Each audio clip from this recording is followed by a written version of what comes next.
ETHS alumni, our friends from across the country. I'm Chris Levatino. I'm the athletic director here at ETHS. Also an proud alum myself from 1991. And I have the privilege of being the master of ceremonies this afternoon. Before we get started, I'd like to introduce our assistant superintendent and principal, Dr. Taya Kinsey, who most of you got a chance to meet on the field last night. And she's done something that no parent has been able to do, let alone high school principals, and that's get the cell phones out of kids' hands and their attention focused on the teacher with our new bell-to-bell, no cell policy. So please welcome Dr. Taya Kinsey.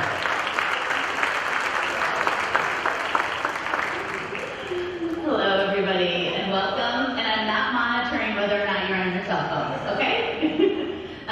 It is an honor to welcome you all. One of the things that I know, not being an alum myself, but feeling like one. I've been here 21 years, and I started as a social worker. My kids go here. I'm part of the community. And the Wild Kid Pride is enormous. It's international. It's right here. It's across our nation. It's across our whole world. And one of the things that I'm always impressed by is how much you build community everywhere you go and right here. It's a beautiful thing. You all probably know this because we talk about it a lot. We send it out to our alum. We have 4 strategic priorities that we are focusing on so we can support our students no matter what. And what you all have achieved actually embodies them. Literacy, post-high school planning, social emotional learning, and equity. Athletics interweaves all 4 of those. So we couldn't be prouder of the mark that you have left on our community, on all of us at ETHS and the world, and we're really excited to celebrate you here today. And again, you can use your cell phones whenever you want because this is not an instructional block. But we are sincerely glad to be here. And without further ado, I'm going to introduce Jeff Hamlick, our Chief Advancement Officer. Please join me in welcoming Jeff. Thanks, Taya. As Chief Advancement Officer, one of my 2 great privileges in this role, and one is getting to partner and invest and help connect a global network of over 65,000 Wild Kid alumni across really the world, as Taya alluded to, partnering with them. And then my second privilege is really how do we then get to invest in today's students to make sure that they have everything they need to be successful academically, athletically, by building partners with alumni, family, parents, community members to really invest in what we need to do in the building, overseeing the foundation and the like. So it's a great privilege to be able to be here with you all today to celebrate your success and try to pay that forward as we move forward with the current students and generations to come. So we're so glad you're here. We're proud of you and proud of the Wild Kid Network that you are a part of, and just grateful for you to be able to come back and get to experience this with us today. So thank you, and I'll hand it back to Chris. Thanks, Jeff. We're happy to have Jeff on board with the team. He's a proud parent of ETHS student athletes, and great to have him involved in our efforts to continue to make this the greatest school in the nation. So thank you, Jeff. It really is great to have all of you back home at Evanston Township High School. And we're delighted to have your friends and family here to pay tribute to you as you've brought so much pride and honor to our school with your remarkable accomplishments in athletics. As you noticed probably when you came in today, the place has changed a little bit. Not sure when you might have graduated, but just in the last 15 years, the renovations that have been taking place in the athletic wing and throughout the building are enormous, and we're very grateful for the ETHS Educational Foundation and Dr. Marcus Campbell, our superintendent, who was unable to be with us today, for their efforts to make this building spectacular. And I just want to highlight a couple of things in case you didn't notice them. Last night, Friday Night Lights. Raise your hand if you graduated when there were no Friday Night Lights, no Friday Night football games. Yeah, I know that 66 football team would have loved to play under the lights. And I heard a story that you guys got to go to Wisconsin once to do that. But it's really a neat experience to have those engagements with our kids and community. I think we had 1,000 students there cheering our kids on last night, so that was awesome to be under the lights. Our baseball and softball complexes have been completely redone. We redid our field house floor and ceiling, although we still got a couple little things to do there. Lake Street tennis courts, I know we have a couple tennis honorees here. We're completely revamped.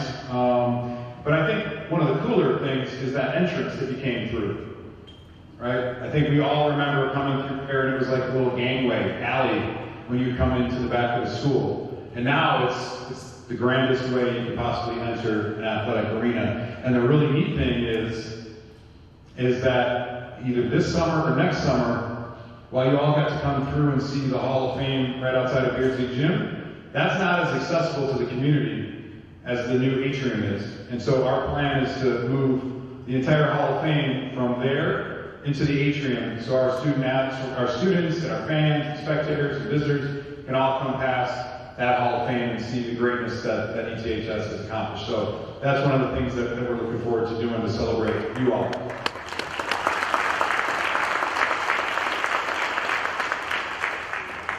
And the last facility enhancement that I want to actually invite anybody that wants to stick around when we're done here today, that wants to see the Michael B. Arrington Wellness and Performance Center. It is truly the most amazing weight room, I think, in the state of Illinois. And thanks to Mike Arrington's support and so many other donors. But it's something you got to see. If you're into strength centers and weight rooms, stick around after the program. I'm happy to take anybody that wants to on a tour of the athletic wing. But great facilities only mean something when you've got great athletes and coaches that can make good use of them. And I'm here to tell you that while we'll never replace the iconic coaches of old, we've got some pretty darn good ones leading our student athletes. And I'm really excited that you're going to get a chance to meet, I would say one of, but I would just change one of to the best coach that we've ever had here, the most successful coach we've ever had here, and that's Benny Gunter in a little bit.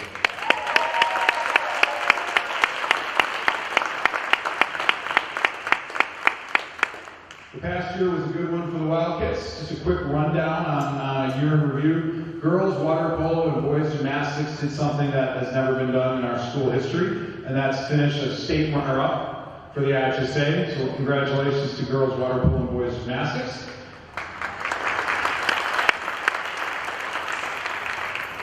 Field hockey also broke ground in their sport as they made it to the Final Four for the first time in school history, and that's a sport that we just began 7 years ago. And I should mention, we offer 43 sports here at ETHS.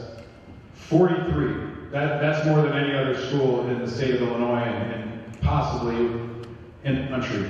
And we do that because we want to provide as many opportunities for our kids as possible. It sometimes dilutes the pool of talent that we could have in individual sports, but participation and opportunity is far more important. So that field hockey program is a great example of just starting something new, giving our kids a chance to get after it and excel. And Girls Across is another program that maybe wasn't here when some of you guys were here. But they made it to the Elite Eight for the second straight year. Girls soccer and boys gymnastics won back-to-back conference championships, actually their third straight conference championships. Girls bowling, another new sport, advances the team to the state finals for the first time in school history. And 7 teams finished in the top 10 last year in the state rankings. So great year all around for our team sports and tremendous success for a wide variety of individual athletes as well. Eric Van Leer, who if you saw the end of the first quarter, was one of those flippin' fools that came on the field as we celebrated our boys gymnastics team. He won the state championship in the vault last year. Finn Pollard had the best finish in tennis, and I say that because we have a couple of tennis inductees today. The best finish in tennis for boys in the last 50 years for the 5th place finish in state. And we had dozens of other state medalists as well. So great year overall for 2024 ETHS athletics.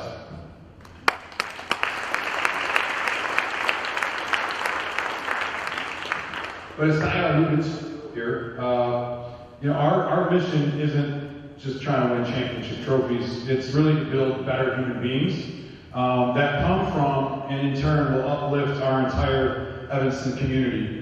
And so we're aggressively finding ways to try to dismantle some of the systemic barriers, some of the systemic racism that has kept a lot of our students of color from participating in sports here in our community over the years. We want every child to really have the same opportunities, not just in some sports, but in all of our sports, all 43 sports. And I'm really proud to say that we did something this past summer that was really incredible. And we started the Kumba Evanston Olympic Games. And we had 240 third, fourth, and fifth graders from all over Evanston participate in 17 different sports for 21 days with the support of community members, including one of our own members of our committee, Bob Slaughter. And it was tremendously successful. And that's the kind of work that we want to do as an athletic department, is to break down those barriers and give kids an opportunity to play a wide variety of sports, because we know that playing sports also leads to academic success and life success. And, you know, we're very proud to say that our student athletes here at ETHS, all 16 plus of them, the average GPA year in, year out is around a 3.8 GPA, which is higher than an A- GPA. And while the rest of our students do great too, compared to kids that are not involved in sports, that GPA is around 3.0. So our kids playing sports are doing almost a full letter grade higher than kids not involved in sports. So that's also been a great boost to the number of student athletes that we have going on to play sports in college. We average about 50 plus kids each year that go on to play competitive collegiate athletics to such schools as Duke, North Carolina, Purdue, Wisconsin, Michigan State, USC, Princeton, and Michigan, just to name a few. But we're not here to talk about today's achievements. I like to brag about our kids a lot, I like to highlight some of the success, but we're here to celebrate you and your accomplishments and the legacy that you have left for the future generation of Wildcats. We'd like to recognize and thank some of the committee members that could be with us today that have been involved in this rigorous process.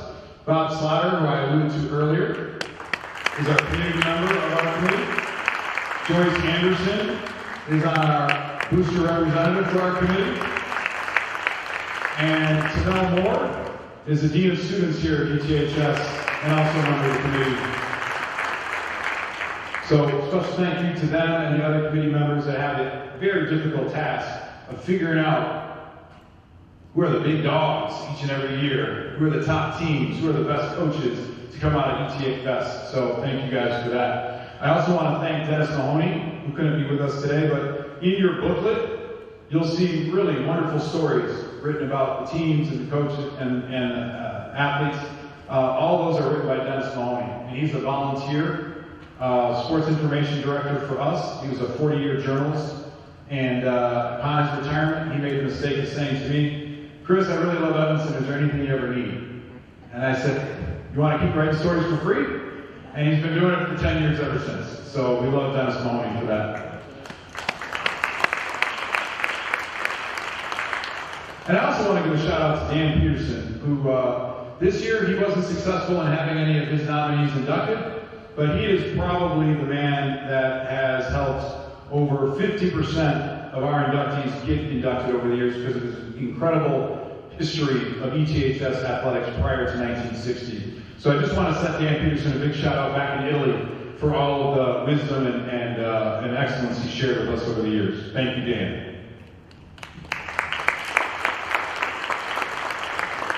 We really have an interesting group of inductees this year, from a coach who won more IHSA state championships than any other in ETHS history, to the greatest ETHS female tennis player, who actually, this will sound bad, Anastasia, I don't mean it to be, but who lost in the state championship, which came at the hands of a player who was coached by the brother of our other tennis inductee's doubles partner.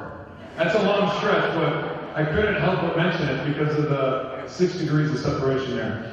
To a thrower who still owns the record for the shot put and discus here at ETHS many years later, to an NFL football player whose dad played for the 1966 football team being inducted today, and also the 68 basketball team that was our very first team inducted to this Hall of Fame. And finally, to two teams that never lost a game, ever, and both won mythical state championships, I call them real state championships, before their sport was an IHSA sanctioned event. You are all part of the ETHS athletic legacy from now until the end of time.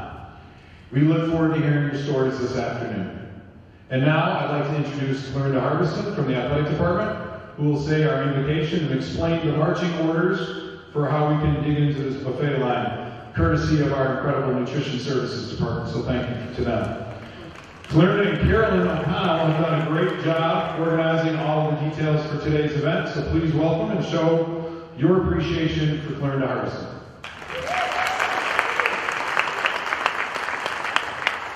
Thank you.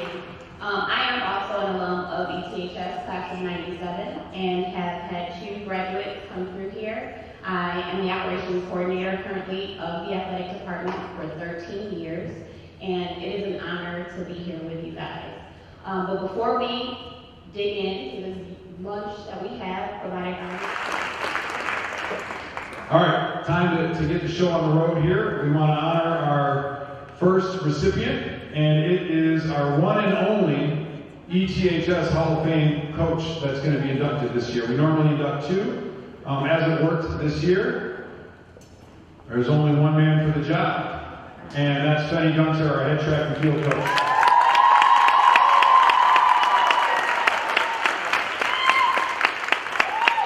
So, in the very first year where current ETHS coaches are now eligible to be inducted, it's perfect that we honor only one, because he is the only coach in the entire history of this school to bring home seven IHSA state championship trophies.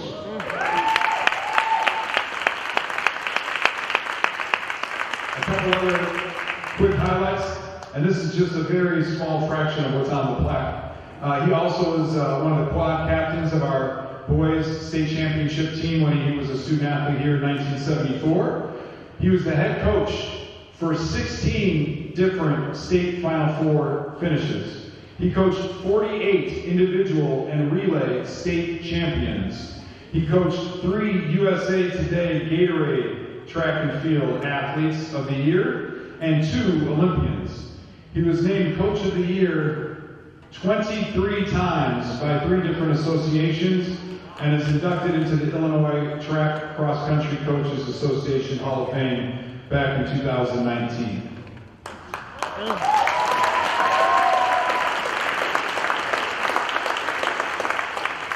Here to give a more formal introduction of him is the son of the first head coach of the ETHS Girls Track and Field Program, Karen Huff, who was unable to be here today after competing in the Senior Olympic Games in Sweden. Was it? Sweden? He was a pretty darn good athlete himself, despite attending the school just north of us. As an 8-year Major League Baseball player who helped the White Sox to a division title, believe it or not, back in '93. Please welcome Mike Huff.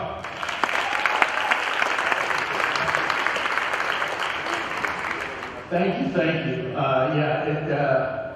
Little sweat starts to go down the back of the neck when I come to this school. The times I got squashed on the sidelines or taken out here and there. But this is about Fenny. And as Chris said, my name is Michael Huff, and I'm incredibly honored to be here on behalf of my mom, Karen Huff, Coach Huff, as many of you know. Karen, again, unable to be here, just returning. And as we went through what she wanted to say, my sister, brother, and I, on the phone, for those of you that know my mom, she cries. And she cries a lot. So where Chris is saying, please keep it to a minute or two, this would have been 15 or 20 if mom was here. You're probably glad that she's not. But in 1972, Title IX prohibited discrimination on the basis of sex in programs funded by the federal government. And so in '73, My mom was fortunate to be hired as the very first coach for the ETHS girls track. The first season took place in spring of '74. It included all 125 young ladies that came out for the team. She couldn't bear to turn anyone away. And as you can imagine, it took a lot for my mother and her one assistant, Inga Peterman, to manage. And so to say they struggled, they struggled to educate the members of the team who were unprepared, a little bit mentally as well as physically. Brand new sport. They were lost at how to harness this immense talent that Mom saw in this school and the potential that it had. And they were blessed. And Mom will tell you, every coach will tell you, you are really only as successful as your players. And she was blessed to have the Page family come along in those early years, both Pam and Willetta. The fledgling program at that point, though, was sent this true miracle. And that miracle's name was Fenny Gunter, who approached her to offer his support. Now, Mom was starting to choke up here as we're talking on the phone. So, husband, parent, friend, mentor, teacher, counselor, motivator, coach, and so much more. Fenny is truly many things to so many people. Yeah, Mom started to lose it right here, so let me just keep going. To Coach Huff, he was the humble, caring, knowledgeable, reliable, strong, disciplined, loyal friend and assistant coach she needed to take the program to the next level. And there's tears coming now, so I'm sure you know that. Shortly after joining the team, Finney developed the sprinters and quietly was the strength in the backbone, brought this team together. And thanks to Finney's leadership, as Chris has talked about, the team flourished. And since its inception, the program grew. They went from training in the school's hallways and stairwells to hosting practices in the indoor field house, thanks to Coach May. They went from wearing hand-printed t-shirts to entire uniforms. They went from a small coaching staff of 2 to Ed and Fenny, then Coach Peters as a distant coach, Ron Reich as a throwing coach, Frank May as a jumping coach, as well as Rick Peterson, cross country. But it was Finney's presence that created the culture of discipline. The team worked out hard and came together. He encouraged year-round training, weight training, the importance of academics, which, as Chris talked about, that in itself goes beyond anything. Finney made sure the athletes knew they had a future on the team and the possibility of track scholarships if they worked hard enough. And there were a lot of scholarships thanks to Fenny. And he helped them teach how they could believe in themselves. Oh, okay, there's lots more tears here. I'm sorry. But Fenny made championships by being their biggest cheerleader. He is the great mentor, a great friend, and a true Hall of Famer. So thank you, Fenny, for supporting my mother in those early years, for all you have done to elevate Evanston's women's track program, and for having each of your athletes realize their potential and learn to believe in themselves. Okay, lots of tears here for my mom. So now it's time, Fenny, to hand off the baton, both figuratively and physically. So Fenny, the stage is rightly yours. Much love and much to do.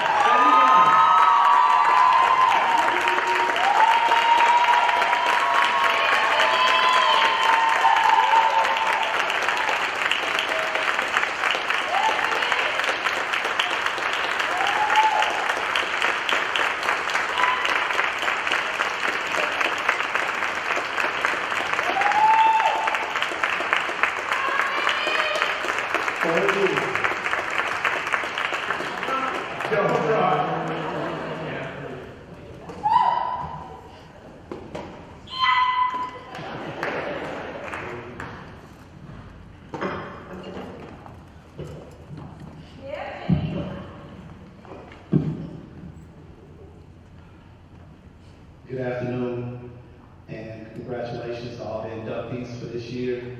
It's quite an honor to be going in with so many worthy people. We're all very proud of our school, our community. It's made us who we all are, without a doubt. Thank you, Michael, for that. Thank you. You and Miss Huff, you just know Miss Huff is just like Miss Huff. To all our young ladies, especially two of the oldest ones that are here that started out when I was here, Lisa Johnson, Michelle Lee. Hey, without you ladies,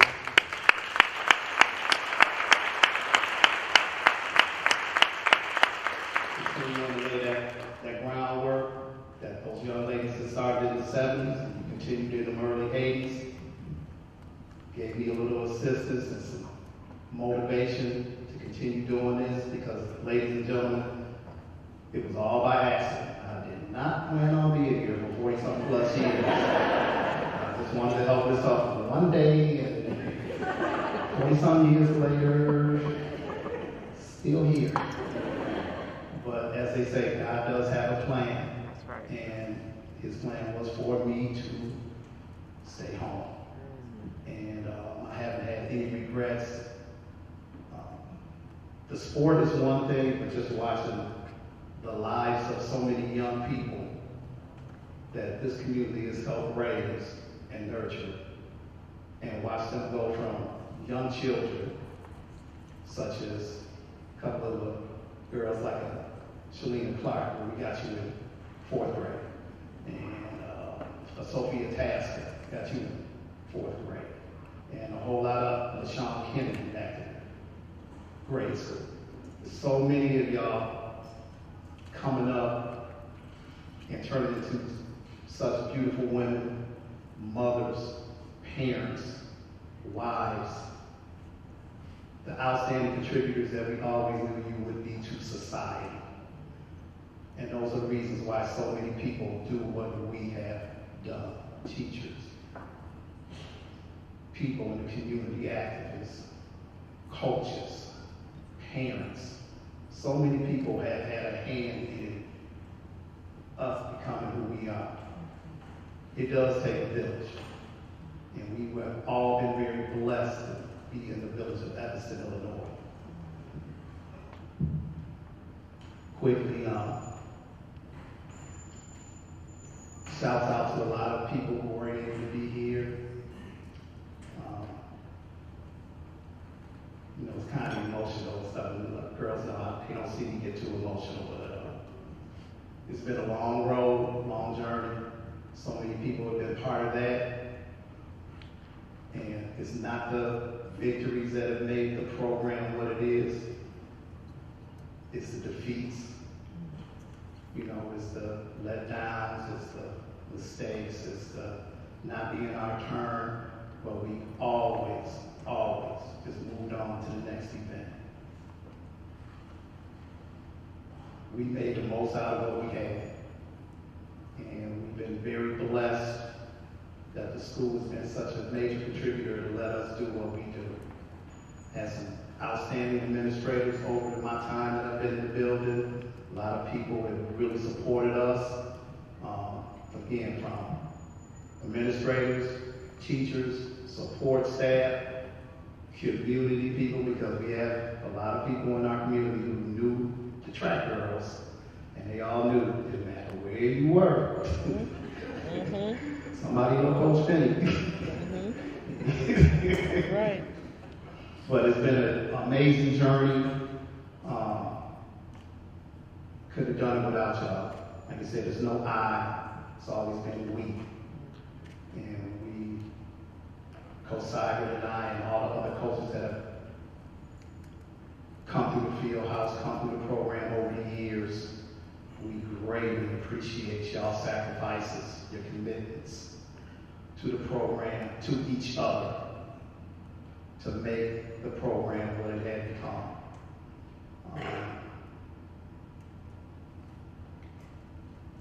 First year with this, we were 39th place. Second year, we were 32nd. The next year, we were 30th. And the fourth year after that cycle, we wound up breaking the top 10. So it definitely was some people making commitments to stay with the program and to work hard so the next group would be able to benefit. And that's what we were able to do over a number of years. Having an alumni base that we've had over time, where our girls come back and give back, has been tremendous for our program. And it's an endless cycle for us, where everybody knows you come through the program, you never ask for anything except when it's time to come home, give some words of wisdom to some young lady, come on home. And so many of our young ladies have done that, and it's really paid off for so many young people. So again, salute to those ladies, salute to you all, because again, we could not have done this without y'all. I have a couple of people in here that I saw, Miss Martin and the Slaughters and so many other people who just, some of the young men who were going in, as far as Mr. Wyman, Mr. Jones, the 66 group who were part of Coach Seibert, Jesse Seibert was part of your class, the graduating class. Again, it just feels like family. The soccer team, that 69 family. We were just coming into high school in 70.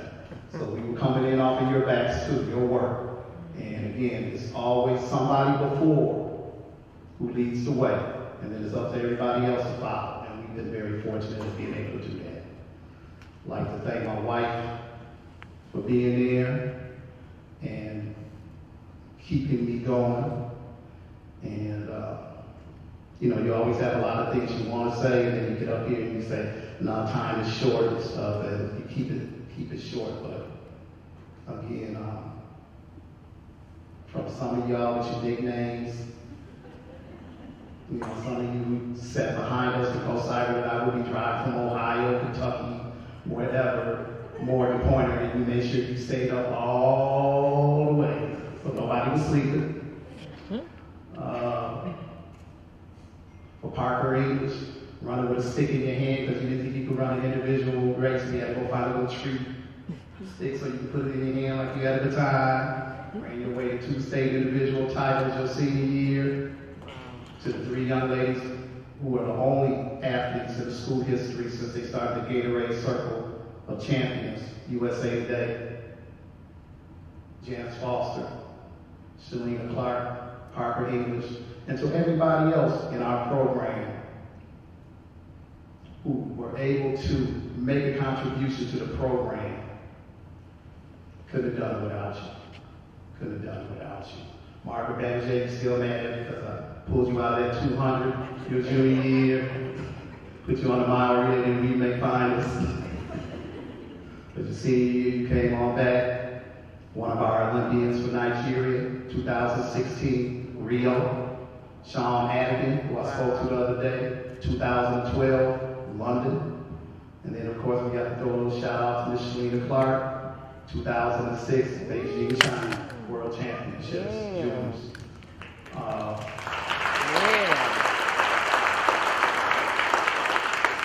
Michelle Kennedy, our first high school All-American indoor 600-meter dash.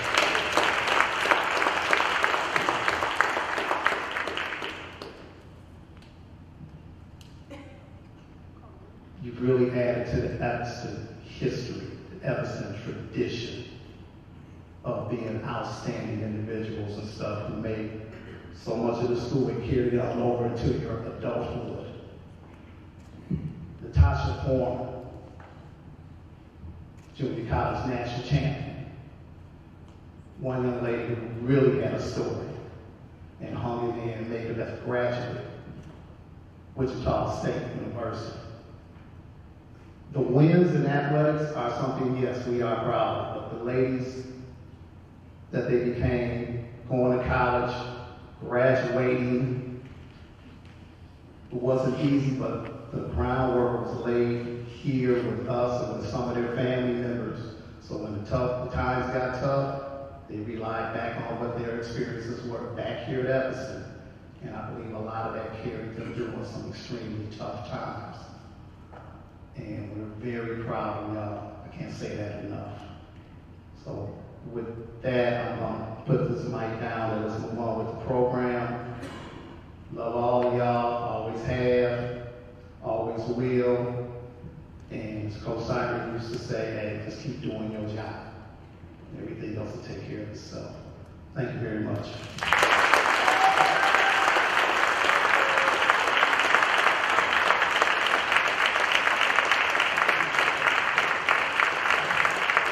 Congratulations again to Penny Gunther. Come on down to your back.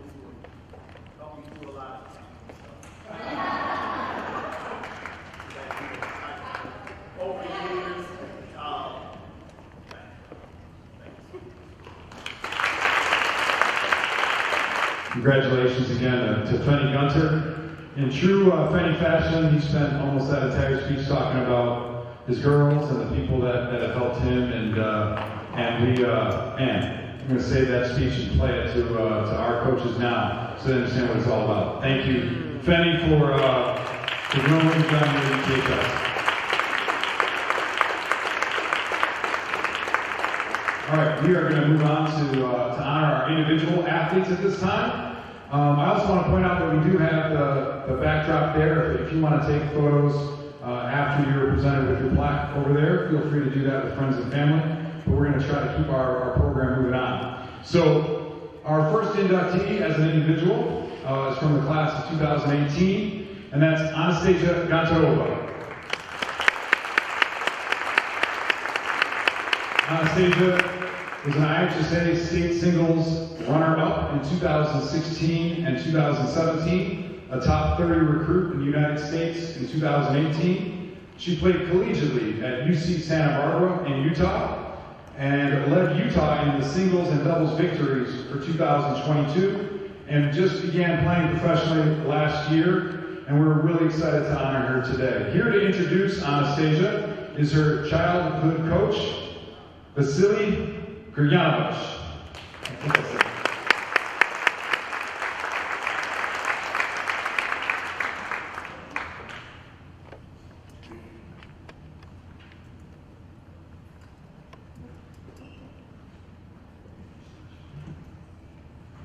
All right, thank you so much.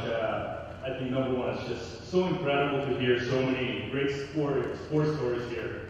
And just to see how athletics go way beyond our sport, right? They go way beyond the track and field, they go way beyond the court, and how it really changes the lives of so many people.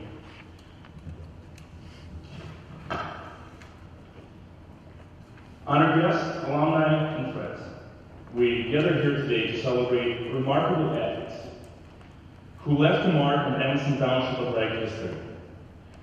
It is with great honor that I get to introduce Anastasia Gontarova, class of 2018. I have had the privilege to know Anastasia since she was 10 years old, and still today she allows me to coach her, so thank you, Anastasia. Anastasia had a very decorated tennis career. Her high school achievements include two-time state singles runner-up, two-time conference championship winner. She was a two-time Central Suburban League MVP. In college, upon going there, she was a top 30 recruit in the country. She was awarded a three-time ITA Scholar Athlete Award. She was a two-time Pac-12 Honorable Mention. She led her team to history best ranking of 25 in the country. And she did it all while graduating with a GPA of 4.0, and she earned a degree in sociology. She still continues to compete and is now ranked in the top 1,100 in the WTA, so Anastasia, great job. Now, I think to go back to where it started, and just to see what it was like through the eyes of Anastasia, throughout this whole journey that she's been on. The way that she got into tennis when she was very young, her mom had a vision that she was going to be a really good tennis player. And growing up in Moscow, it's not like you just go down the street to Northwestern and you talk to Claire Fowler about taking some lessons from her, right? It's very hard to get into programs. So her mom had to fight, like, since she was probably 3 or 4 years old. And it wasn't until she was 7 years old that she was finally accepted into a tennis program.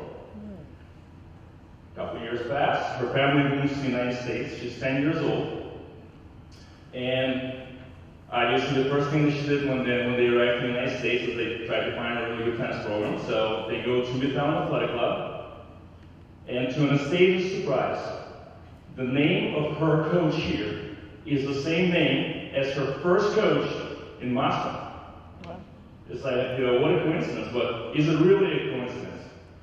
And I really think it's not, because I think that the stars have been aligned for Anastasia for a very long time, because I truly believe it's because her family exudes this really positive energy that attracts a lot of good people in their direction. So, I had the privilege to know her since she was 10 years old. It's the kind of energy that Anastasia would bring to her high school matches. As her mom, Svetlana, would always say, I just want to see a really good tennis match. She really didn't care about the results, but it was about the quality of the battle that was really important to her. And that's what Anastasia did in her matches. She played fearless tennis, and win or lose, she always led the tennis court, leaving everything out there. And having the opportunity to watch her in many of the battles that came down to the final points. I mean, tennis is a very hard sport, right? Because you can have the best day of your life, and you can still lose, right? Because your opponent on the other side is having their best day of their life, right? So how do you deal with that, right? So in the middle of that battle, you have to believe in yourself, okay? You have to go, you have to try, and you have to swing after this ball, even though your arm feels like a ton of bricks, right? Your chest is tight, but you have to find that courage. And I think that Anastasia has exemplified a lot of courage in her career. Whether it was coming back from a couple of really bad injuries, and not only coming back, but I think becoming a better tennis player, to making a very difficult decision when she was at UCSB Santa Barbara to transfer to a different school, because in her heart she believed she was not in the right place. I've known a lot of kids over the years, and I gotta tell you, what she did there was very unique. And I think that courage is what really drove her to become the player that she was on the tennis court. Now, what makes this recognition very special is that the student athlete has to wait for 5 years to be nominated for this honor. It is important to the school that the student athlete continues to exemplify consistent excellence for many years after they graduate. It is a testament to how important these values are to the school and the positive impact that the athletic program has on the student body. I think we can all appreciate that. I know I do. Anastasia carried herself with the highest degree of sportsmanship and demonstrated both academic and athletic excellence while representing Evanston Township High School, UCSB, University of Utah, and now on the WTA Tour. Anastasia's induction into Evanston High School Athletic Hall of Fame is a testament to her extraordinary contribution to the school and the community. Her legacy will continue to inspire future generations of athletes and students. She is a true role model who embodies the spirit of the school. Please join me to congratulate Anastasia Fedorova on this well-deserved honor.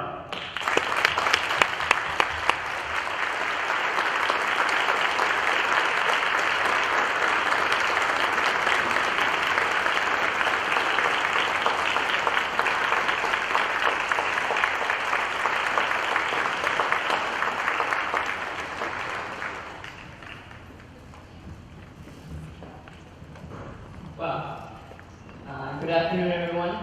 First off, Vasily, thank you so much for such a wonderful introduction. Not only are you an amazing mentor, role model, tennis coach, but apparently you're quite the public speaker. speaker as well, so yes, there's always something to learn from you, so thank you for that. But in all seriousness, thank you so much for those kind words. You've been the mentor all my life. You've guided me through every step of the way, and I would not be here if not for you. So thank you so much for making it out with your family today. It means a lot to me, and I really appreciate it. Thank you for making it really memorable.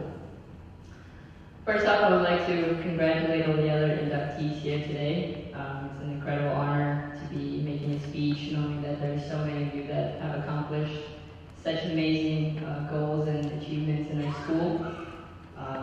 You know, whether you play an individual sport or a team sport, we all know that all of our achievements would not be possible without the outside support. I always believe that it's not my achievements, or I'm sure you guys believe the same way, it's not your achievements, but it's those who were there for you in the toughest parts of your career that really led you to the achievements that you have. So I would like to definitely honor and thank a couple of people here today. First, I would like to thank Mr. Latino for organizing such a wonderful event and always taking care of the past student athletes and the current and the future. Our athletic program would not be the same if you didn't do as much as you do, so we really appreciate the commitment and passion that you have for our students and our ETHS community. So thank you for that. And he deserves a big applause. Sports head coach, Joyce Anderson. You were the leader of our team. You were the fire behind our backs. You pushed us every single day to work hard and inspired everyone to, work towards their goals. And you always told us to never be afraid to dream big. And I think we've done that with you. So thank you so much for everything that you've done on and off court for me. Your guidance throughout the season, and you've helped me to really learn about myself and the team, and you also helped me a lot with my college applications, which probably would have been really challenging if not for you. So I'm extremely grateful for everything that you've done, and I'm always so happy that I can always, you're always a call away, so I really appreciate that.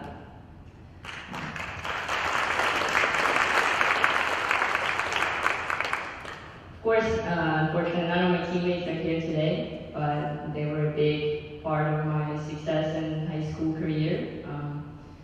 It was the first time that I was part of a family, part of a team sport. Tennis is a pretty brutal individual sport, and it was the first time I had to learn how to lead by example and how to share responsibilities among the team and, create a good positive environment for the team. So it definitely helped me a lot to be part of a team before I went to college athletics. I think I was much more prepared for what was ahead of me because I played for ETHS, so I'm really grateful that I ended up competing for our school. And of course, it's not a secret that when I was coming in to play high school tennis, my goal was to win everything and anything that was in my sight. I wanted to beat all the records possible, and it sounds like I did. Hopefully no one will beat me, but you never know. But now, if I'm looking back at all my achievements and everything, that's not really what I remember, right? I only remember maybe a handful of matches or points that really stuck with me, but what really stood out to me were the things that I remember are the moments I spent with my teammates, the bus rides, team bonding activities, dinners, lunch, practices, hanging out, playing music, whatever it was. Those are the moments that I cherish the most, and I think one of those moments that really stood out to me happened during the state final my senior year. I was playing a good friend of mine, so to say. Everyone probably knows I did end up losing that match, unfortunately, but it was a big important tournament for me. It was a pivotal moment, I would say, in my career. I wasn't sure if I would ever be able to come back to a high-level tennis after the injury that I've suffered. And coming into the finals, I felt pretty good about my chances of coming back to a high level. But playing in that match, win or lose, it didn't really matter to me anymore. I was looking around, and all I can see was my teachers, friends, family, coaches, teammates.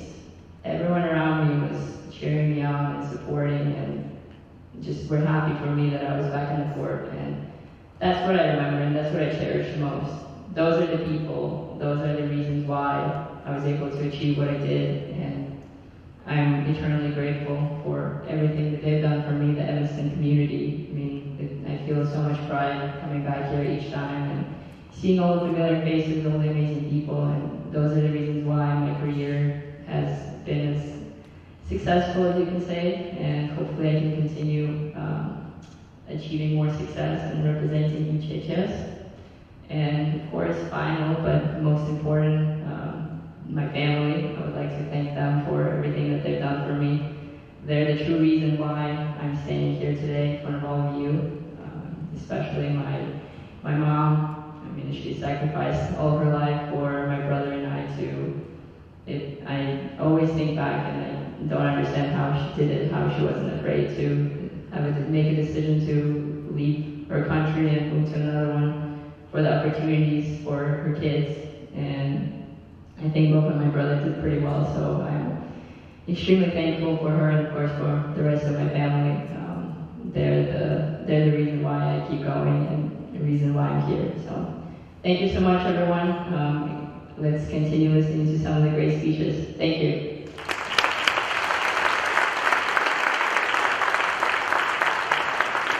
I know each of our recipients gets a smaller version of the plaque, well, except for Fenny, because Fenny's accomplishments were so darn long that we couldn't fit it in a small plaque.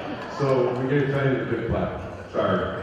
But they get a small plaque to keep, a smaller version of the big one that will go up in the Hall of Fame, and then and also a little coin.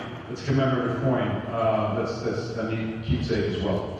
Our next individual recipient is a member of our class of 2011 and football player and track and field athlete for us, and that's Curtis Whiteman.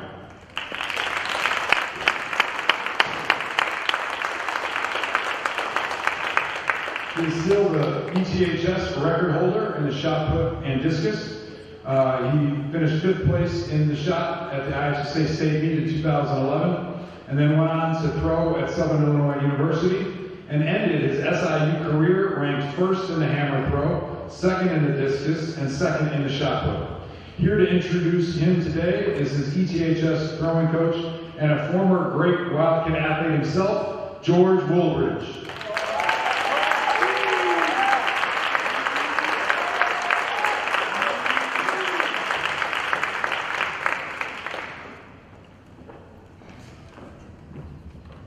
Thank you, Chris. I'm a graduate from 1980. When I left Western Illinois University, June of that year, I got a phone call, and it was the great Willie May. He was calling to see if I would be willing to volunteer as a coach with boys track team. And I said, yeah, I'm still orange and blue, I'll give it a go. So that's how I started coaching. He sat me down and he told me there are many hats you're going to have to wear. You're going to have to be a mentor. You're going to have to be an educator. You're even going to have to be a psychiatrist.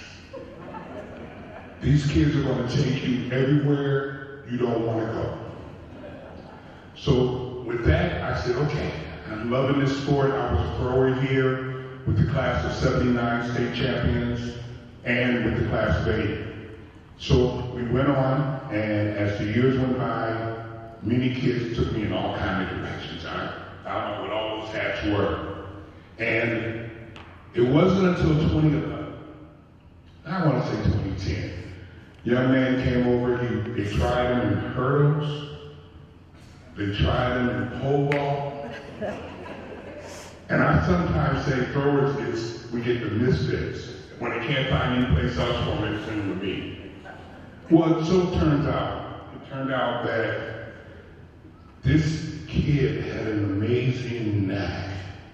I mean, he was a football player, but he had an amazing knack to understand what shot put was. Not everybody can capture that. It takes a lot of technical work. So in his first year, he did the glide, and I don't know if you guys saw the Olympics. You see how big those guys are? 6'8", 300 pounds. Curtis ain't that. I tried to get Curtis to understand that size does not matter. This is a technical event.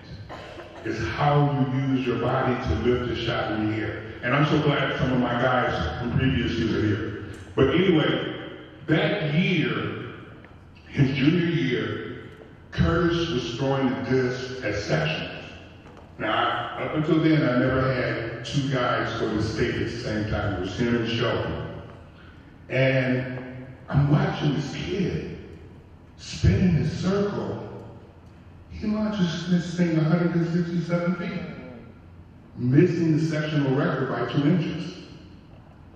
At that point, me and Mitch got together and Mitch said, Which was, this glide thing is wearing out. Everybody's doing a spin now. Don't you think Curtis should try that? I said, I have to go back to school. I've never done the spin. I need to glide. The spin wasn't even around when I was throwing. So I go to all these classes and learn a little more, get a little more knowledge, understand a little more. And then I take it to Curtis and he's like, are you sure, Coach? I'm like, you gotta try it. You're throwing the disc that far. Who knows what you're gonna do with the shot? So we tried it, we worked it the whole junior year. Coming into the senior year, I think he got it. He started watching this thing. So it got to the point when we got outdoors, he would go to Coach Mitch. How many points we need, Coach? He said 20. I need 10 in the shot and 10 in the disc. Well, that's very significant. Because that means before anybody touches the track, Evanston already had 20 points. So that's what was so important. So we went through that whole year. Curtis went through, he was breaking records in every stadium we went to in the disc. Doing well in the shot, but his main event was the disc. This kid's launching 180, 185, just launching it. And all of a sudden, we get to sections like we trigger. And he's winning, nobody's coming close. He's already broke the CSL record. And we're in warm-ups. All of a sudden, he's launching this thing 200 feet. And all of a sudden, a disc goes through the net, hits one of our players in the nose, they cart him out, and he stopped this. No more disc.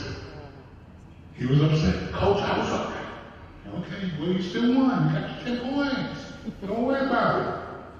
So then we go on, after CSL, we go to the section. First thing I tell Curtis is, Curtis, okay, you've broken every stadium record you've been in your senior year. This is not the time to break a record. This is the time to qualify for state. Well, he's a young man, time for my psychiatrist to come out. And I'm like, Curtis, why are you throwing so hard? I'm not throwing hard. Curtis, you're throwing hard. You fouled 2 throws, you got 1 more.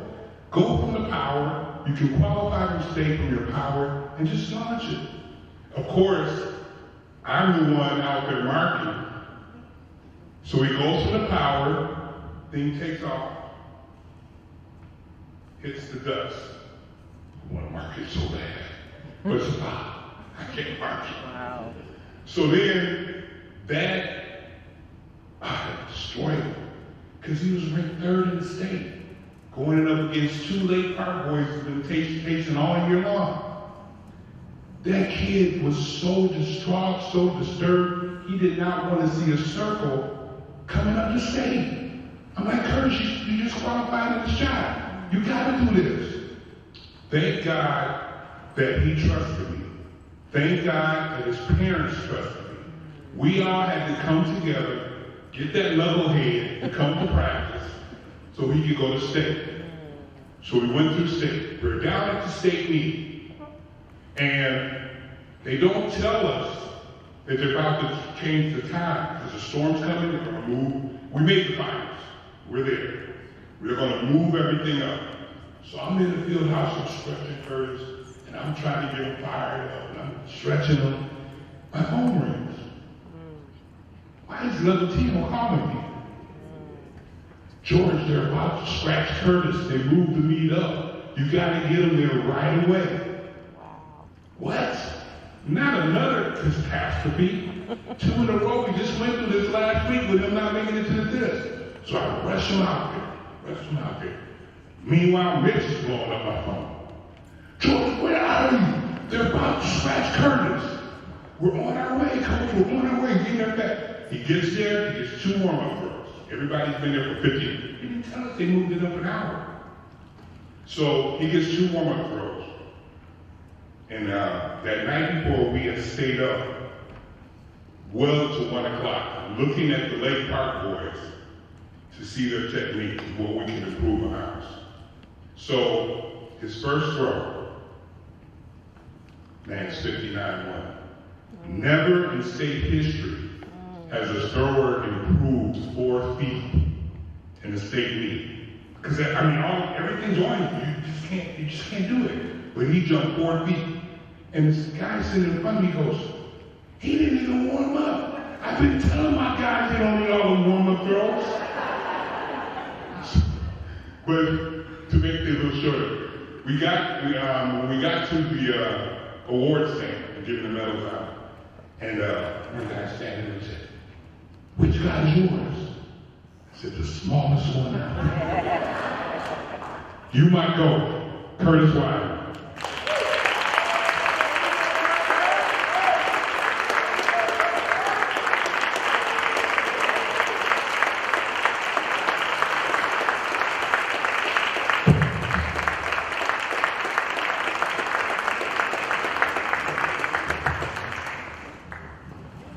Well, you made this easy for me.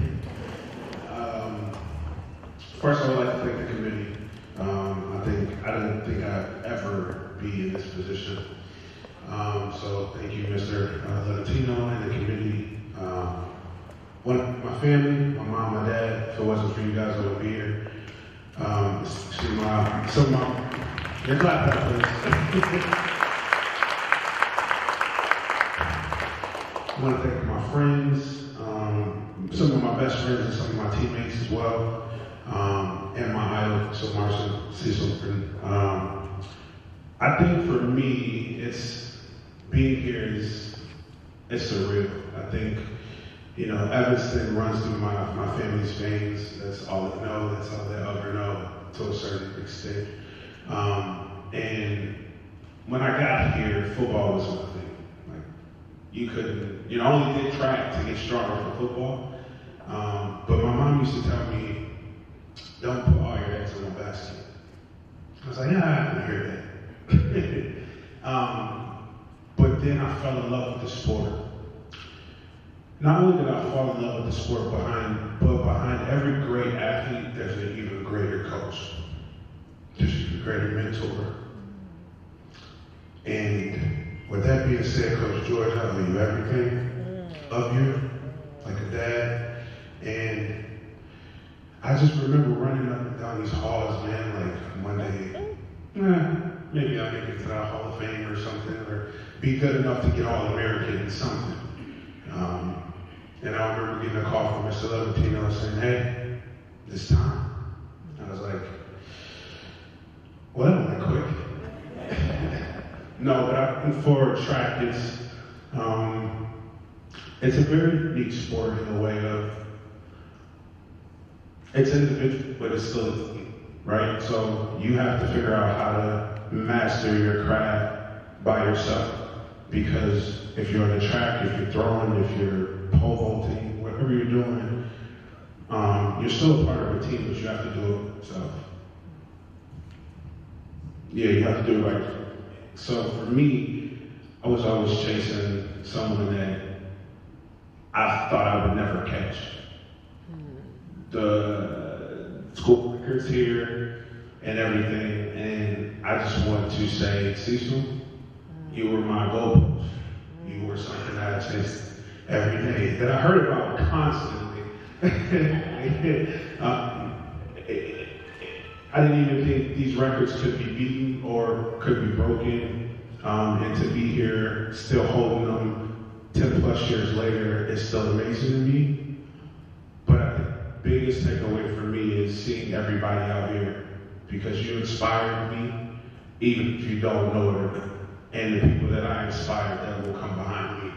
So, thank you. love you, and it's an honor to even mention with the greats here. So I appreciate all of you.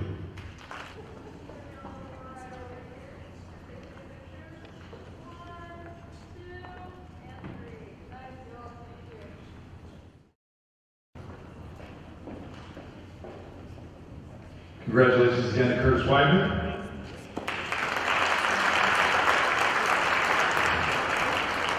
Our next individual recipient is Damon Jones from the class of 1992 for football and basketball.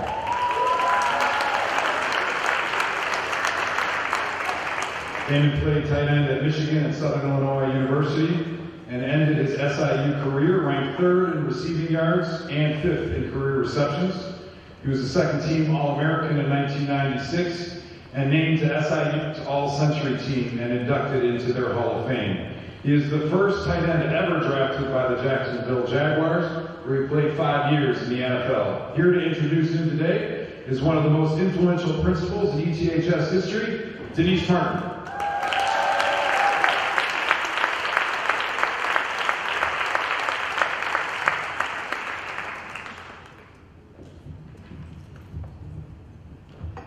Good afternoon. What a great day. What a great day to be a wild kid. If you know, you know. Good afternoon. My name is Denise Martin, and I was honored when Damon asked me to introduce him. Now, his mother and I have been friends for more than 60 years. And in fact, she was just here last week visiting me. His dad and I go back to 5th grade. This is amazing stuff. And you know, his father is also an inductee today. I think we need to give. I think they might be one of the only father-son duos here at ETHS. Amazing. So, Damon is my nephew. If you know black families, you don't have to be blood to be auntie. I'm auntie. I love the Jones family unconditionally. And I have another kind of interesting relationship with Damon. I was his principal. If you know Damon, you know there's lots of stories there. But what happened at ETHS stays at ETHS. If he wants to tell you, he can do it. Okay, I'm also a very fierce orange, and I have to read my notes, orange and blue-blooded alum. 4 generations deep in my family. I have a 34-year career here and was employed here when the Athletic Hall of Fame was established. Damon has been a coach, a teacher, an entrepreneur, a brother, an NFL player, a father, a husband, and a sales influencer before that was really a name.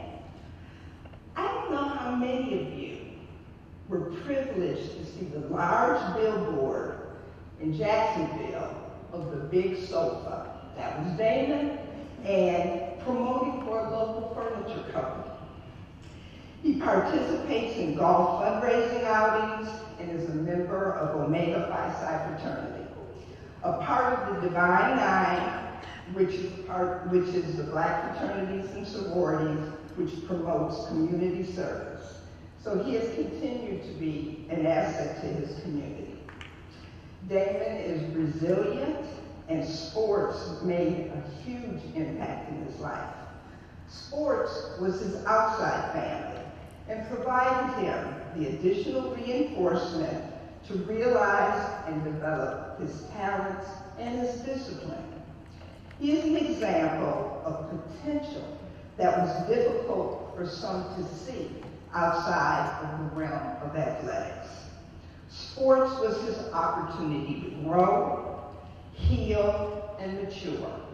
And I thank everyone that saw this strength in him as a gateway to his success, on and off the court and the field.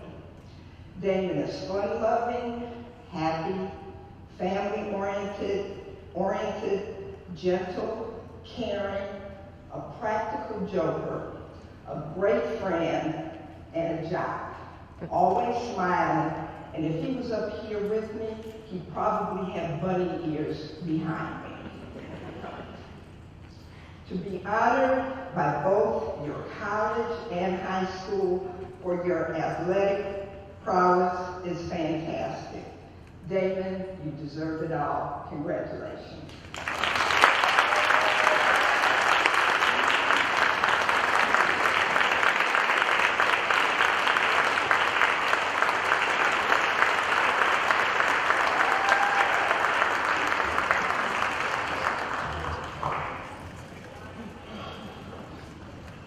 Well, graduated here in 1992, and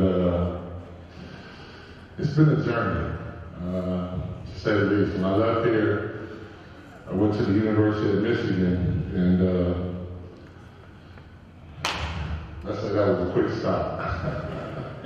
I was there 2 years, and thank God we didn't have social media back then. But found a niche myself at Southern Illinois, and none of it would have been possible without God, who's not here today. I know He would have been here, but He changed the direction of my life, and that's Coach John Real.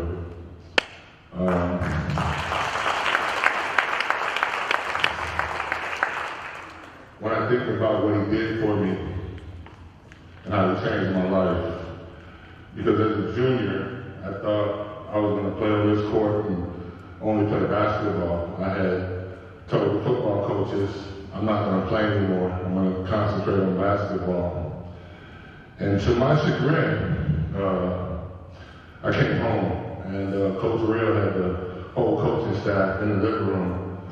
And Phoebe Bradford, who couldn't be here today, she also helped change the direction of my life, but she told me, she said, you're living with me now, and I don't know if I can pay for you to go to college, but I've seen you play football, and I know you can go to college and play football. And I said, well, I'll think about it, and I didn't go to practice for a couple of weeks, and senior, Reggie Farima, he was ahead of me, a year ahead of me, he had just signed with Notre Dame. And he brought in a newspaper article, and I thought it was about him signing with Notre Dame. And it was like, he's showing me, he said, look, you're the 18th ranked player in the state of Illinois for your junior year. And I was like, wow, that's amazing. I didn't think I was that good at football. So I said, you know, Coach Real, I'll come back to practice and I'll play. And I was able to play that year. We were pretty good. We hurt our own quarterback early in the season. We separated his shoulder. I think that set us back, but we did go, I think, 9-2 that year. If you guys look at that newspaper article, they didn't score in 9-10. I'm telling you, we knocked them backwards. They didn't get the end zone. That's the game should still be playing. It should be 0-0. They didn't beat us 7-0. But we lost that game, and I did go to Michigan. I just started Illinois. And home has always been Evanston. I live in Jacksonville, Florida, and as quiet as kept. I have an app on my phone. It's called ScoreStream. And I have, where I was coaching at, I have their school I was following, and of course, I get all the Evanston scores. So I get the girls' basketball team, I get the boys' basketball team, I even get, when I see when the girls win another state title in track, I watch that, and I'm very prideful of Evanston, and so I'm very happy to go with this class. I want to thank Chris Lavatino. When I got the call, we laughed about it. I think we might be the first, or I might be the first person to go as teammates. I played with Chris Lavatino, 91. I was moved up on the varsity team. We got to play with him, so I think I might be the first team. I don't know if we're the first dad and son duo, but I wish my dad was here. It'd be an honor for him to be here, but he couldn't. He had some health issues today or last week, and he was going to plan to be here, but he couldn't. And it would be real special to see his dad and because when I got in Evanston, I looked at that picture for years, and I wanted to get up on the wall, and I thought I did enough, and I thought my behavior made it cost me to get up on that wall, because I did some dumb things, and I had to mature, as Ms. Martin said, I had to mature a lot. Cost me probably a couple $1 million too, as far as draft status, but I'm okay with that. I learned from it, I grew, and today I get to celebrate with all of you guys that I'm going in my high school Hall of Fame, and I'm very proud to be here.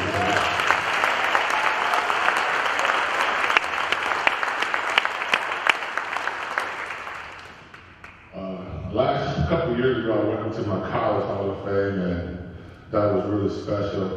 I did some good things there, and that was a great honor. But the one I always wanted was to go in this one. This is the one that really meant the most to me, because my dad did so much here. Seeing him on that 68 title team, and going in on this team is really emotional for me. That he always told me to be better than him. And I don't think I'm better than him as an athlete, but I just happy that I made him proud.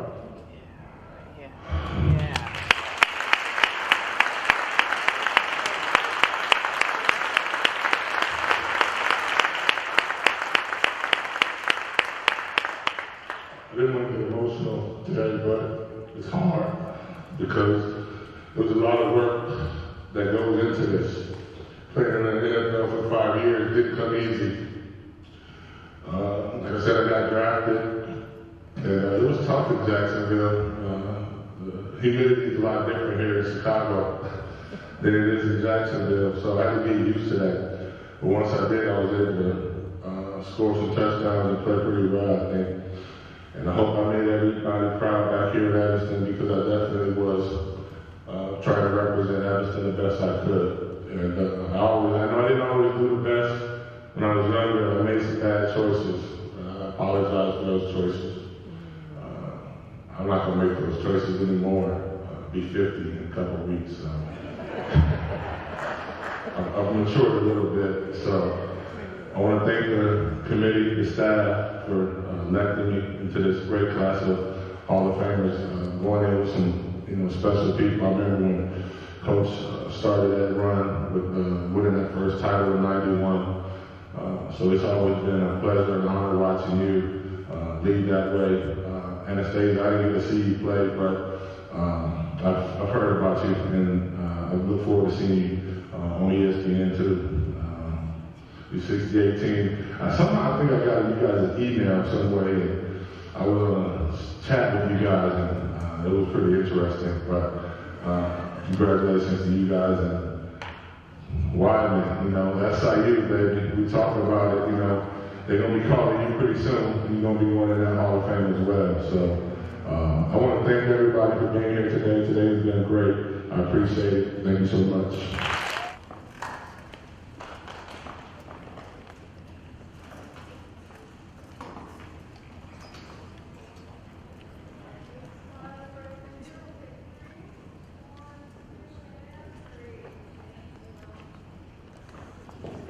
Congratulations again to Damon Jones.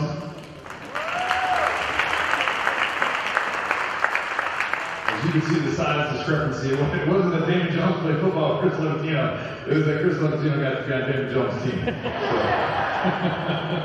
that might be my highlight today that he said that. Our final individual indeed is from the class of 1961, a three-sport athlete.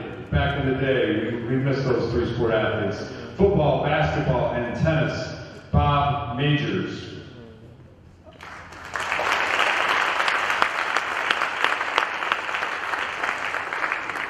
He was a member of the undefeated IHSA State Tennis Championship teams in 1960 and 1961.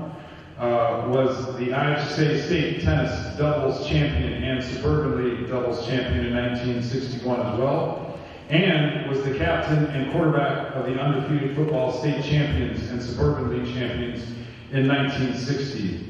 Here to introduce Him and his family is his former doubles partner who also won that state championship and was Bob's lifelong friend since they met in kindergarten.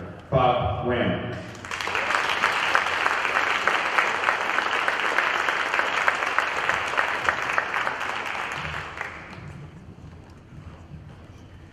Thank you, Chris. Hello, everyone. Let me start with a little background. In 2010, the 1961 varsity tennis team was inducted into this Hall of Fame. That team, as Chris mentioned, was undefeated in dual meets, was suburban league champions, and also the IHSA state champions as we buried Hinsdale and New Trier along the way. That made that one a lot of fun. In 2016, the football team from the same graduating class was also inducted into the Hall of Fame. They were also undefeated, suburban league champions, and state champions. Those two teams had somebody in common, and that was Bob Major. In football, Bob was the quarterback, he was the team leader, he was also the punter and the holder. In tennis, Bob played number one doubles. He had a season record his senior year of 24 wins and 2 losses. And he was suburban league number one doubles champion and state doubles champion. The only 2 losses he had during the year were avenged during the state as he beat the same 2 teams that had beaten him previously. So it was a terrific year. Bob was our best 3-sport man and certainly our most accomplished 3-sport man. He excelled in everything he did, including academics. Think of this, put this in your own perspective. It's astonishing to think that somebody could quarterback a football team to the state championship and the same year win a doubles state championship in tennis, while that team also wins the team championship. That's a real double threat right there. He was an incredible athlete. I want to mention 2 ETHS victory streaks in which Bob participated. The first of was football. Most of you remember or know that Murray Lazier was the coach here for 17 years. I believe it was between 57 and 74. During that time, Murray Lazier coached for more years than he had losses. Think about that too. That's quite a record. Bob was a big part of 2 of those years of terrific ETHS football. In tennis, Keith Anderson was the tennis coach between 1958 and 1962. The team record at that point in time, during that period of time, was 66 dual league victories and no losses. The team also won. During that time, the team also won 5 suburban league championships and 3 state championships. Bob was a big part of 2 of those great years that Keith was coaching the team. So in summary, I think ETH's athletic staff and the entire school was fortunate that Bob grew up in Evanston. Congratulations, Bob, and Jean, and Dick, and Mark, and Todd. Your dad was a great guy. Bob, we miss you. I know you can hear this. Thank you.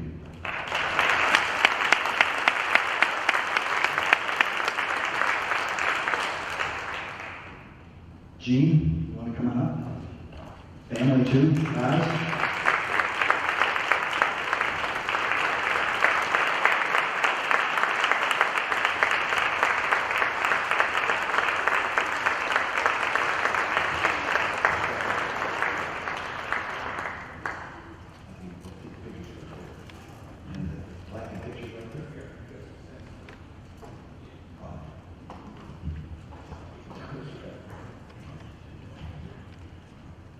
Thank you, Bob. And this wouldn't be possible without all the work that Bob and Pam have done to represent my father. We're so honored and blessed. My mother, Jean, my brothers, Mark and Tim. I'm Todd Majors. We grew up with my father always telling stories about his time there. And we remember trying to live up to those expectations, not because he pushed them on us, but because of the stories the friendships, and just representing. And he always pushed athletics not to be the best on the field, in the water, or on the court, but to use sports to build friendships, be a leader, and stay home. And we've instilled the same things in our children. This weekend has just been amazing. To be included, our family be included with all the amazing things that have been spoken so far today, and I look forward to hearing more. So I've learned a lot, met a lot of people. We have a lot of my dad's teammates, friends, and family. We want to thank you for being here too. But we're here to honor the accomplishments of my dad all those years ago, and remember how important athletics have been building who we are.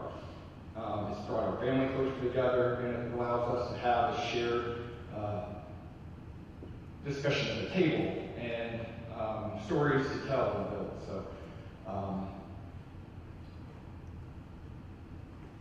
it's been a great honor to be here and meet everyone. I want to thank Chris Livatino for the kind words that you have shared and that you've made this all possible. This is an amazing event. So thank you all, and I appreciate the warm welcome, and look forward to meeting more of you later today.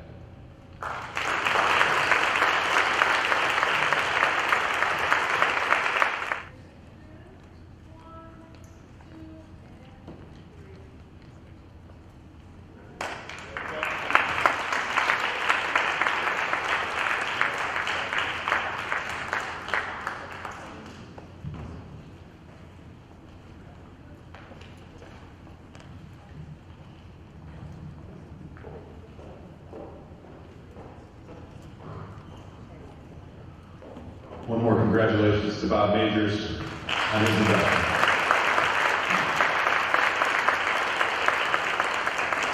All right, finally we're going to conclude with the induction of our two great teams today. I'll read a few highlights about each of our teams and then ask the team members and any coaches that are present to come forward, receive their individual plaques, and have a seat up here. And then they're going to get the opportunity to share any remarks they would like about their memories from that season, or thank anyone who played a significant role in their life up to the success of that season. But they have to follow one rule. 1 minute. 1 minute each at the most. If you guys want to designate a captain to speak on behalf of the program, that individual can go a little bit longer. But otherwise, we'd like to keep it short and sweet for each individual. So we're going to start off with our 1969 boys soccer program.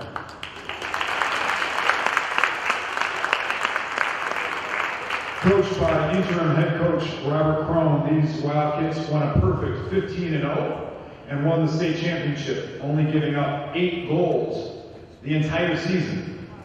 They had 6 all-state players: Lionel Jean-Baptiste, Chuck Weisberg, Bob Burkhead, Mario Guerrero, Bob Thompson, and Steve Hoffenberg, with Mike Baez and Jay England as honorable mention.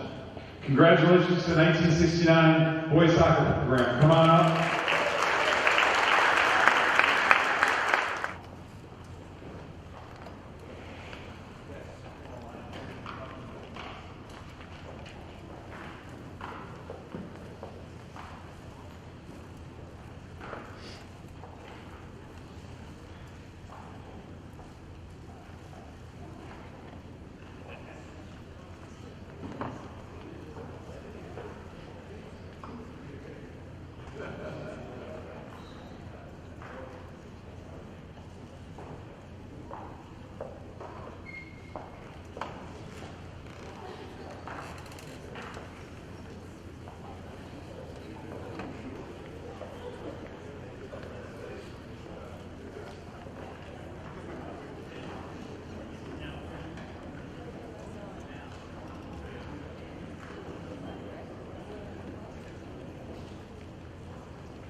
All right, I don't normally do this, but I'm picking a person to start because I know he had to leave at 2:30 to catch a plane. So Jay, come on up. You really have 1 minute on the clock. And more ways than one, honey.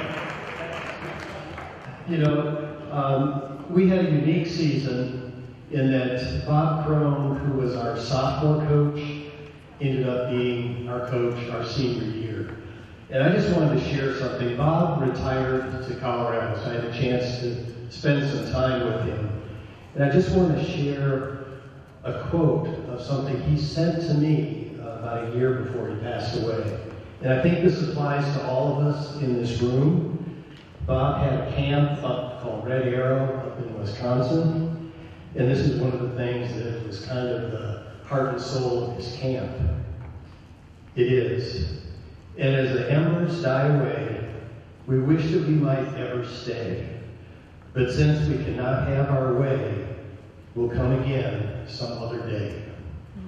I think that applies to all of us, and the friendships, to keep those alive and to keep those embers burning. I went out today and watched the freshman soccer game this morning. I was going to walk the fence or run the fence. I decided just to drive around the block instead. And, you know, it brought back some memories of Elias George. And I think all the guys here can relate to this. At the end of a practice, he'd say, "Are you tired?" And if we said no, then he said, "You need to run some more." If he asked if we were tired and we said yes, then he said, "You're not in shape. You need to run some more." So I'll end it at that, but I just want to get in a little recognition for Bob Crone, who was a big part of our lives as we had this wonderful season and these great friendships that we hope continue. Thank you. And thanks for letting me squeeze this in. I need to head to the airport. Thanks, Jake. Do we have anyone else from the team that wants to come up and say a few words? Come on. Yeah, come on.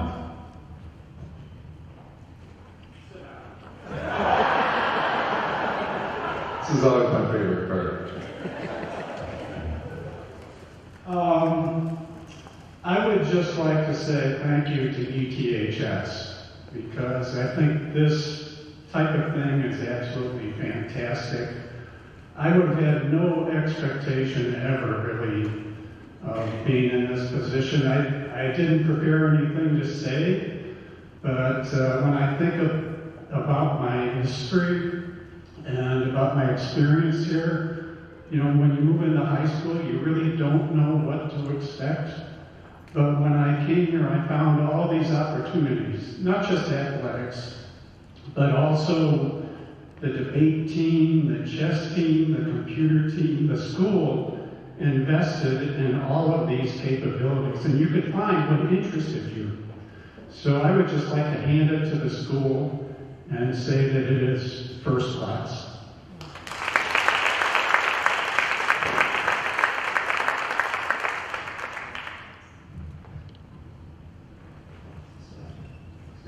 This guy was a great athlete, okay, back in Evanston, in everything, life, sports, and love, okay? Hold on, my daughter Lindsay's right there, so thank you, Lindsay, for coming, and Chantel, where's Chantel, my wife? Oh, she's right there. Okay, so I was told not to speak because I really can't speak well, but I'm going to say that ETHS is in all of our blood. Okay, we all bleed orange and blue, and I want to thank Chris and the rest of the committee for this great honor for all of us, and I want to thank our coaches throughout our career, starting from the B team bombers, which football players know what the B team is. I played B team football. Sophomore year, I came out and I said, I'm not going to get by you guys, not at all. So I went to play soccer, and these guys took me under their wings and taught me a little bit. Paul Moore, Coach Alexander, Coach Crown, and Coach McGonigal, who left because he wanted to go on sabbatical. So he didn't have the pleasure to watch us play that year. But they're all in our hearts. Thank you very much.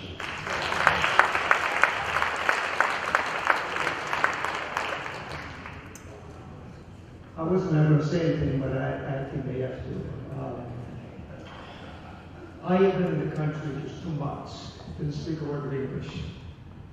And when I joined the soccer team, I had no clue I joined the soccer team. Somebody asked me if I wanted to play.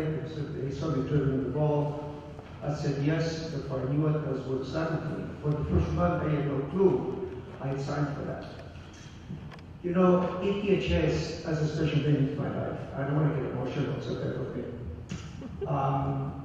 I took English for foreign students. This was the best thing that ever happened to ETHS. My teachers went out of their way after school to teach me English, but the best thing I ever did was to join the soccer team because we all became such close friends, we all loved each other, and yes, they did teach me how to speak English as well. So ETHS is a very, very special meaning to me. Because this is where my life began, and every time I go to the meetings like these, I look forward to these meetings because it has made such an impact in my life. And we, all of us, will become very, very close friends, even though sometimes we will see each other for many years. It's like the friendship has always been there and will always be there. So I just want to share my experience. Thank you.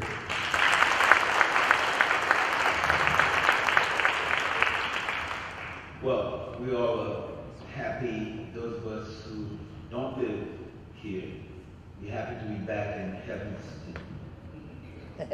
You heard me, Evanston. Evanston, yes, Baptiste.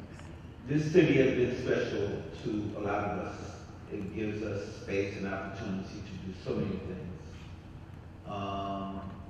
The Evanston Township High School, we know is special because of the kind of support that this community provides. The tax base gives our kids a chance to have the resources necessary to excel. Having spent so many years here, I'm originally from Haiti, so when I came, soccer was in my blood, football as we called it. So it was natural to join the team, and we were able to have a great experience. As a resident of the city of Evanston over such a long period of time, I've been able to serve and enjoy, first as an alderman, now a judge, and I'm happy to see my fellow classmates come back. Being state champion was a mark. I always brag to my relatives and say, well, I don't see your picture on the wall. And we've had great athletes in our family, but it is an honor, and thank you very much for all of the work that's been done here to give us this recognition. Thank you very much.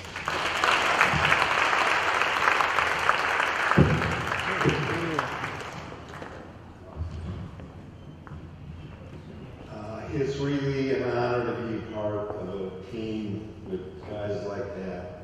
I wasn't a frontline star on this team, but I made lifelong memories and friendships from the experience. And I just wanted to shout out to Evanston High School in general. I was on the debate team, I did theater, I had a blues musical career from the music, on and on. There's so many experiences that I was able to get involved in this high school, and it was really taking me through my life. Great, great memories. And this is some of the finest, a bunch of guys you ever want to hang around with. So thanks for this honor. Thank you, Dan. I'm Chuck Weisberg. I was co-captain with Mr. Bob Thompson, who spoke earlier. I just want to say, we had good athletes in our program too. And Bob himself, besides being all-state in soccer, leading us as a center forward in goals, was also double state champion in tennis in 1970, and they were state champions. So some of you guys in the tennis world knows about Bob as well. There's nothing but pride when you think about the orange and blue. We experienced this the last 3 days. First, I'd like to say thank you so much to AD Chris and the committee and our fellow all-stater Steve Hoffenberg that really put this together these last 3 days. And he's certainly not afraid of social media, and we love him for that. and he kept us together in a big way. Just being part of the Evanston program, we all went about our lives afterward. There was attorneys, doctors, a judge who just spoke, a liquor salesman, looking at him, and I enjoyed my career. A couple of things, and I'll be very quick. I grew up in Skokie on the borderline on Greenleaf Street. Now, the other side of the street was a school called and I stayed in the Evanston School District to go to ETHS, and can't tell you how proud I am that that happened. There's always time and love in life, and that was one of the great things I think my mom and dad did. It's always been very fun, and for decades we've been saying, take state in 68. That's what we did.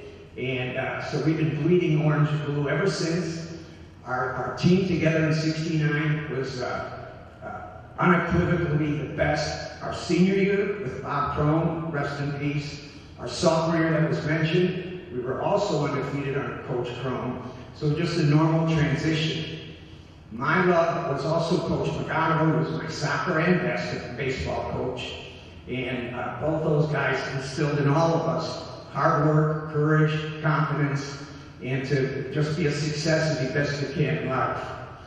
Now, I'm proud of just allowing 8 goals on the last line of defense, but it's these guys that certainly kept the ball from me. And I was pissed off 8 times during that whole year, but the rest of the time was just tremendous continuity and sportsmanship and love for each other. I'm very proud of those only 8 goals, but here today, I'm prouder because I have a bigger number, 10, of my immediate family here. My 2 sons, my 4 granddaughters. My son flew in yesterday from Arizona. That number 10 is a bigger number than 8 and probably more special to me at this very moment. Thank you very much.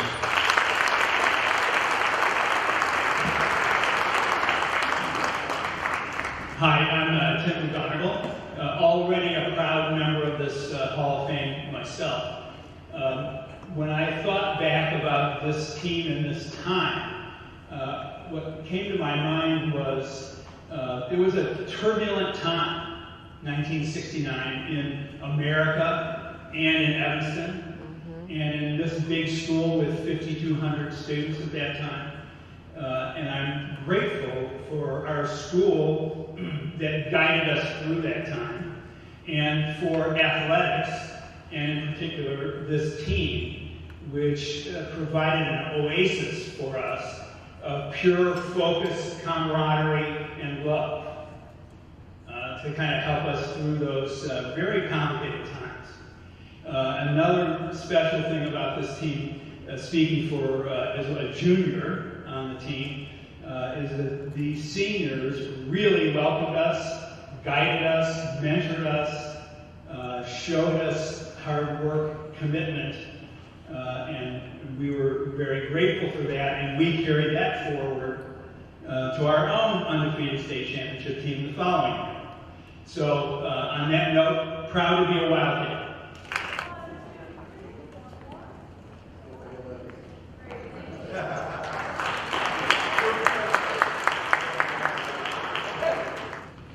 All right, and our final inductee of the afternoon here is our 1966 football team, led by head coach Murray Lazier. These Wildcats also went undefeated and won the Suburban League Championship and the state championship. They outscored their opponents 244-26 and were only scored on by 3 opponents all season. They are the 6th football team coached by Murray Lazier to be inducted into the ETHS Athletic Hall of Fame. Come on, guys, come on up and accept your plaques for your induction into the ETHS Athletic Hall of Fame.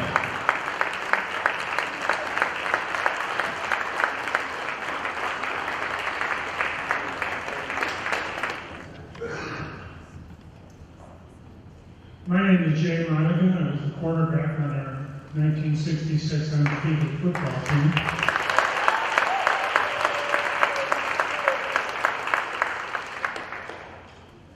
61 years ago, on an extremely hot August morning, approximately 125 boys showed up to try out for the freshman football team here at ETHS.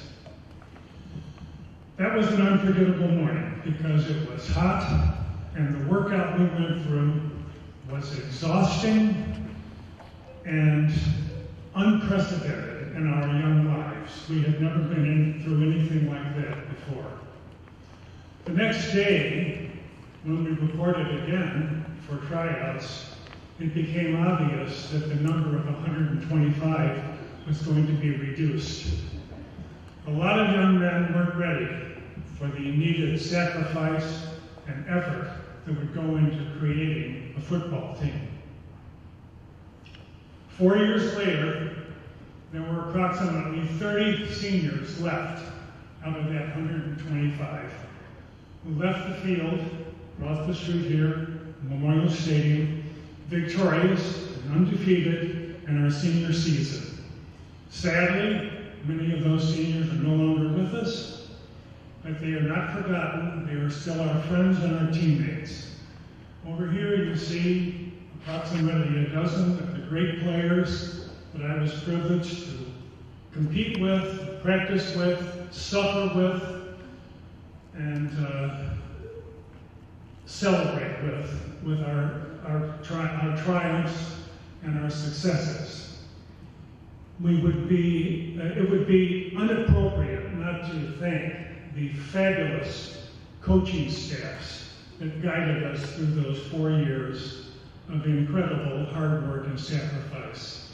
Coaches Elliott, Ruffalo, Trevarthen, Crone, Tosh, Lazier, you guys may know a few more names, I'm thinking Tom Allen, and Ken Hurlbut, Charlie Thomas, Elias George. These men all became great coaches, coaches of All-Americans, coaches of Olympic champions. They became school administrators, athletic directors, and we were blessed to have the opportunity to play with them. But I'll never forget the bonds that were formed among this group and those that have departed us.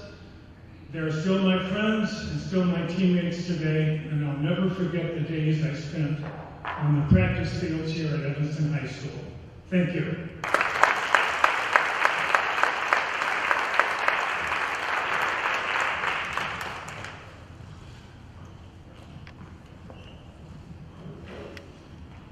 Thanks, Chris. My name is John Powers. I was a senior on that team many years ago. You know, I think Chris saved our team for the last induction today because we're the oldest ones here. I think he forgot that some of us need to take a nap. Sports, as you've heard from many of the speakers today, is a great builder of life attributes and experiences, and nowhere is that more exemplified than in a team sport like football. I mean, we're being inducted as the football team. You'll notice in your program, no one from our team is an individual in the Hall of Fame, except for Mr. Guy Warwick, who's there because he was state wrestling champion as well. But we didn't have the superstar studs that went on to pro careers like Damon. Even some of us who got Division I scholarships for various reasons never got to play much, and certainly not at any Power 5 conferences. But we still had an experience amongst ourselves that was unequal. Murray said at the end of our season, after we beat Proviso East to complete the undefeated season, that we were the best team he'd ever had. I don't necessarily believe that, but there's something in that statement that definitely held true. We may have been the best team that he ever had because we didn't have those individual stars. We played together we, as Jay said, we laughed and cried together, sweated together, endured together. But those who played for Coach Lazier are affectionately known as a group as Murney's men. And, you know, it's a cliche, but did he build men along with all the coaches that Jay mentioned? He definitely did, and he gave us some experience that none of us will forget. And it's an experience that just seeing being together with some of my teammates who probably haven't seen since graduation, and we don't have to go through how long ago that was. But it's a great group of guys, and it was an honor to finally become a member of this august group. Thanks. Good afternoon. My name is Guy Ward, and if elected, I promise to. Sorry, long speech. I would like to thank God for my teammates. We were born in 1949. Don't know what was in the water back then, but 1949 we were born. And as Howard has mentioned, you know, we started, and Jay has mentioned, we started as freshmen. Our freshman year at the high school, we were 4, 2, and 1. And that was atypical of a freshman high school team at Evanston. But we persevered through our sophomore years, our junior years, and our senior year. Again, we didn't have a star. We were all stars. And, you know, we beat New Trier. Because when we were freshmen, we were told that we went 1-6, and we beat New Trier. That was a successful season. Right? But our junior year, we played New Trier at Memorial Stadium, now Lazier Field, and we lost 14-0. That was terrible, heartbreaking. But next year, we went up there and we whooped them on their own field, and that was very, very good for us. So many thanks to the coaches, thanks to the selection committee for putting us into the Hall of Fame. And I wanted to make one recognition here.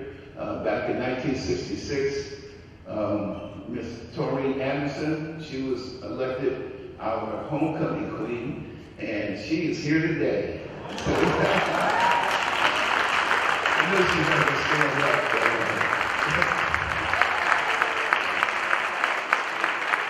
And we were able to beat Waukegan. Of course, we went undefeated. But thank you very much, and congratulations to the other inductees into the Hall of Fame. It's a great privilege and honor to be in this Hall of Fame.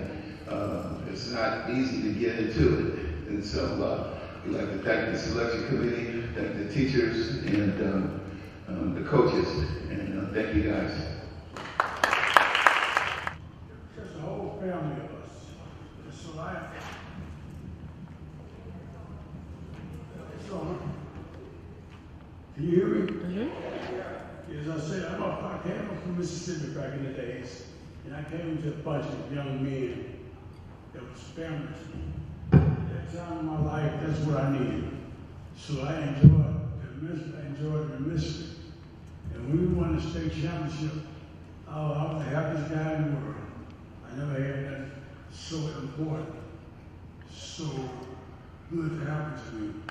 So, with this being said, I wanted to say thank the community, thank the bunch of guys I met, my friends, and still friends now, and see us all still here, and everybody else. May God bless you. Have a good night.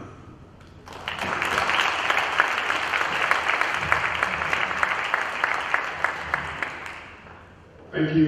My name is Larry Austin, and I'm a member of this fine team.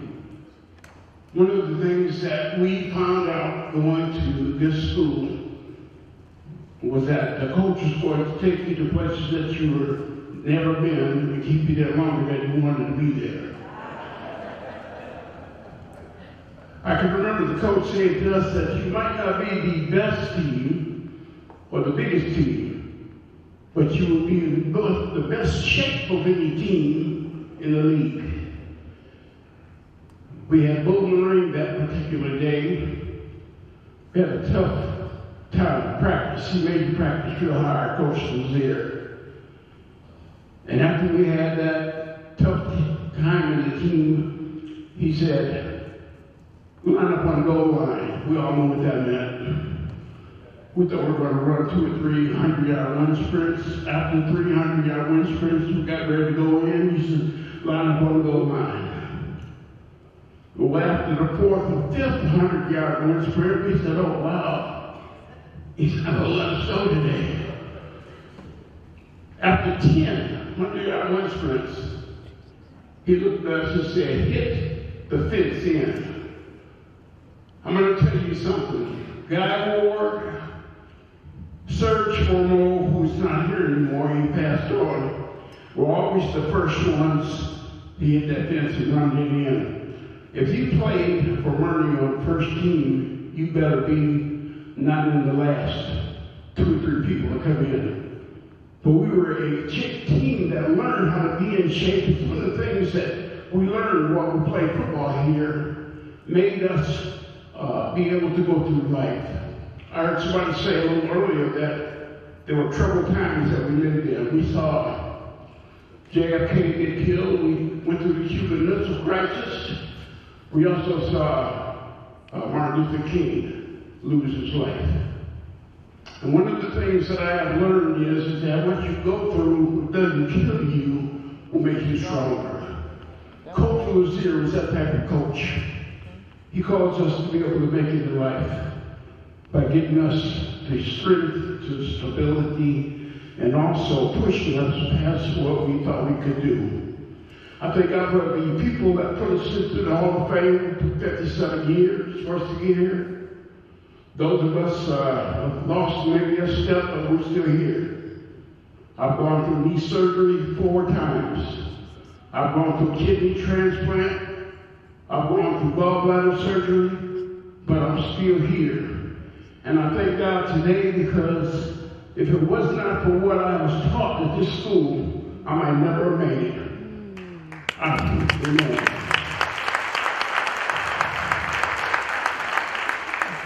And I want to say this to you. If you look at this team over here, you will see that there's not just white or black, but there's all different types of ethnicities in this room today and in this team. And if we're living in this world today, you better understand something, that we better bring it together and do the same thing. You're not going to make it. People with separatism, you're going to have to come together as one. Amen. These are troubling times that we're living in. You have better understand that we need to come together with unity and be on one accord. And that's what we were taught on this team, and I want you to believe with that today. Shoot for the moon and settle for the sky.